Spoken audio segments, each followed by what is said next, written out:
সম্প্রতি অভিনেতা সিদ্দিকের মারধরের একটি ভিডিও ব্যাপক ভাইরাল হয়েছে। সেখানে দেখা যায় উত্তেজিত কিছু লোকজন বেধড়ক পেটাচ্ছেন অভিনেতাকে, এমনকি ছিঁড়ে ফেলেছেন তার পরনের পোশাকও।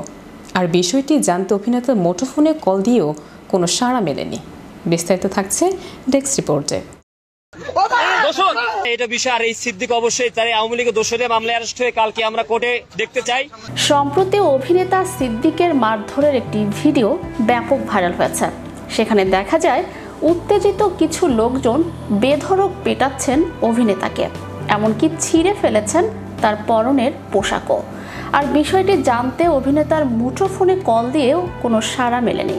দুপুরের পর থেকে সোশ্যাল মিডিয়ায় ভাইরাল হয়েছে অভিনেতা সিদ্দিকুর রহমানের একটি ভিডিও। সেখানে দেখা যায় উত্তেজিত কিছু লোকজন বেধড়ক মেরেছেন সিদ্দিককে, ছিঁড়ে গেছে তার পরনের পোশাক।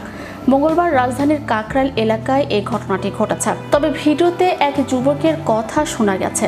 থানায় নিয়ে যাওয়া হচ্ছে সিদ্দিকুর রহমানকে, তবে কোন থানায় নেওয়া হয়েছে তা নিশ্চিত হওয়া যায়নি। বিষয়টি জানতে অভিনেতা সিদ্দিকুর রহমানের মুঠোফোনে কল দিয়ে কোনো সাড়া মেলেনি। তার ঘনিষ্ঠজনরাও এ বিষয়ে কিছু বলতে পারছেন না। এদিকে ভিডিওটি মঙ্গলবার 29 এপ্রিল সোশ্যাল মিডিয়াতে বেশ উত্তেজনার জন্ম দিয়েছে। অভিনেতা সিদ্দিকের জন্ম টাঙ্গাইলের মধুপুর উপজেলায়। প্রায় 2 যুগেরও বেশি সময় ধরে তিনি অভিনয়ের সঙ্গে সম্পৃক্ত। পাশাপাশি তিনি আওয়ামী লীগের রাজনীতিতেও সক্রিয় ছিলেন। বেশ কয়েক বছর ধরেই পরিকল্পনা করছেন নির্বাচন করবেন। ঢাকা 17 আসন ও টাঙ্গাইল 1 সংসদীয় আসন থেকে একাধিকবার আওয়ামী লীগের হয়ে মনোনয়ন নেয়ার চেষ্টা করেও পাননি। সিদ্দিক 1999 সাল থেকে আরামবাগ থিয়েটারের নিয়মিত কর্মী। মঞ্চে রাজার গল্প, পেজগি, বলদ সহ বেশ কিছু কাজ করেছেন তিনি। পরে তিনি বিজ্ঞাপনের মাধ্যমে প্রথম ক্যামেরার সামনে দাঁড়ান। তিনি সহকারী পরিচালক হিসেবেও কাজ করেছেন। 2005 সালে দীপঙ্কর দীপনের রৌদ্র ও রোদেলার কাব্য নাটকের কাউয়া সিদ্দিক চরিত্র দিয়ে প্রথম নাটকের নাম লেখান তিনি।